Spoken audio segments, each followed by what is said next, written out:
I am very excited to start our conversation with Kevin. So let's get going. Kevin, welcome to the Star Child Network. Glad to have you here today. Thanks for having me on the program. Thank you for being here. Kevin, could you take 2 to 3 minutes and briefly explain the Edgar Cayce Foundation and A.R.E. for those who are not aware of the center? Sure, I'd be happy to. Edgar Cayce lived between 1877 and 1945, and for 43 years of his adult life, he gave what he called psychic readings. Somehow he was able to put himself into a sleep state, and while in that state of consciousness, he could respond to virtually any question imaginable. Anything from health questions related to what's wrong with me, how can I get well, what doctors would you recommend, to more emotional or spiritual questions like how can I improve my relationship with my child, or how can I help my wife in her life, or questions like how can I have a closer walk with God, or what is the purpose of my life. And we have copies of it at A.R.E. of more than 14,000 Edgar Cayce readings. And what we really do is try to disseminate that information so that people around the world can take advantage of the insights Cayce gave to people just like you and I who had asked him questions years ago about their life, their direction, their relationships, things like that. Cayce founded A.R.E. in 1931. We just celebrated our 80th anniversary this last weekend, and actually, Edgar Cayce is the most documented psychic of all time. More than 300 books have been written about him, and in addition to our international headquarters in Virginia Beach, Virginia, there are Edgar Cayce centers in 37 countries, activities around North America, tours around the world, and I have been involved with the organization for 37 years. Okay, thank you. And Kevin, are you calling in from a cell phone? Is there any way that you could call back in because there's static on the radio? I am calling in from a landline. Let me move it a little bit. Is that better? Not really. You want me to dial back, try back in, and call back in again? Can you please? I sure will. Thank you. Okay, and for now, I was wondering if you could bring in our Stardust panel for a little bit until Kevin comes back with us. All right, Issa and Phil. Hi. Hi, I have a question for you guys. Have either of you guys ever heard of the Edgar Cayce Foundation? No. How about you, No, Issa? not really. Well, after today, I really never heard about it. I got a link a couple of minutes ago, so. Okay, well, I actually have an experience. I went to the A.R.E. camp, the Edgar Cayce Foundation camp, and it's just a wonderful place where you sit there and it's calm and there's meditation and there's groups, and it's just amazing. So if you guys want to check it out, it's for people from 11 years old to 16-year-olds, and there's the Cayce Fellows for people over 16. So if you want to check that out, it's a really good program. Yeah, that sounds pretty cool. Okay, and Kevin, are you back on? I'm back. Does this sound any better? Yes, it sounds a lot better. Thank you.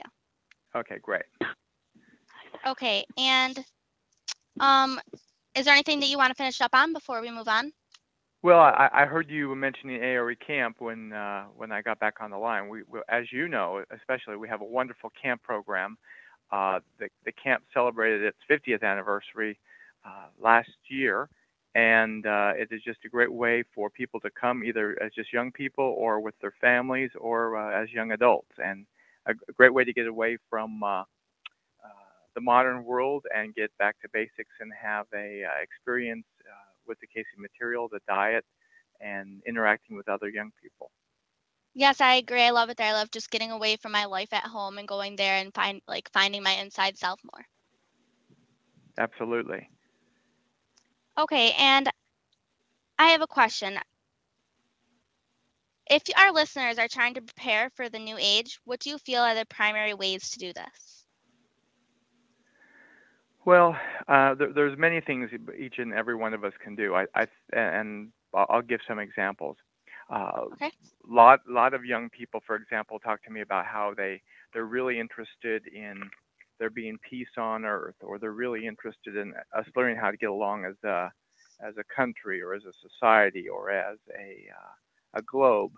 And yet, they have people in their own life they don't speak to, young people at school that they make fun of, let's say, or people that somehow they just don't treat as well as they'd like to be treated themselves. And so what I often tell people that the only way we can create a world of peace and brother sisterhood, global community is that if we start doing that in our own life right now.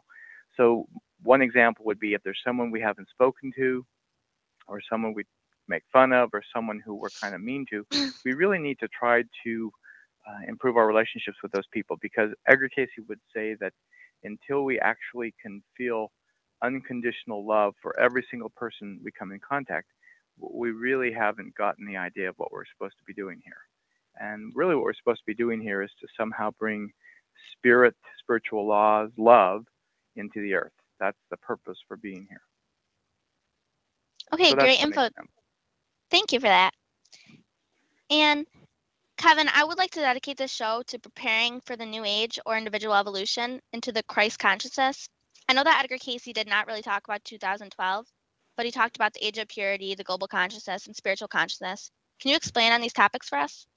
I sure can. Uh, Nobody asked Edgar Cayce about 2012, so that's part of the reason he never mentioned those numbers. But he did talk about a new age or the next age, and I think that I'm sure your listeners know that December 21st, 2012 marks the end of the Mayan calendar, and so lots of people are thinking that something's about, and maybe the Mayans knew something that we don't know. But really, I think Edgar Cayce would say that that is just one more approach to looking at a demarcation somehow between an old age and a new age.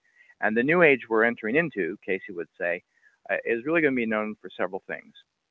One, it's going to be known for uh, global connectedness. Somehow that the events on one side of the world truly impact the rest of the world. And I think many young people now would say, that's already happening with whether it's Twitter or Facebook or earthquakes somehow impacting the world, that it doesn't take too many questions of perhaps grandparents to say, when something happened on the other side of the world when you were young, did you ever even hear about it? And the answer would be no. So certainly Cayce would say that global connectedness, understanding that we're responsible for one another, reaching out to one another, is a part of where we're headed. Another one would be, Cayce would say that this next age we're entering into is going to be an age of purity. Mm-hmm. Now, I don't think he would say that we're going to wake up on December 22nd, 2012 and say, oh, wow, we've entered an age of purity. Instead, I think that several generations, we might look back and say, this transformation really became evident somewhere around the end of 2012. And to me, purity is an understanding of somehow that we try to do the best not only for ourselves and for one another, but for the planet. We need to become more serious about the environment. We need to become more compassionate about how we treat the animal kingdom. We need to become more aware of how things like guns and drugs and all those various things have an impact not only on us, but on people all around the world. So I think we're becoming much more cognizant of how we impact the world and our own role in creating purity. And then the third thing I think he would say is that it will be a time when each and every soul, regardless of his or her religious background, will be able to have real communication with the divine, somehow really feeling like they communicate with that individual's understanding of God and get direct insights and guidance.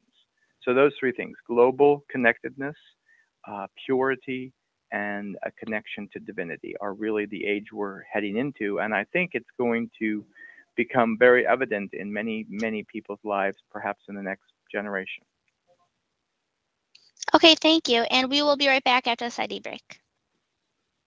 You are listening to the Star Child Network on SQR.FM radio with your host, Tiffany Howe.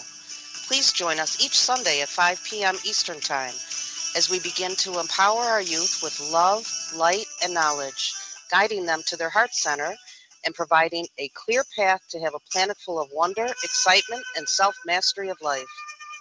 Call or Skype us with questions or comments at 201-793-9022. Enter code 957-9082#.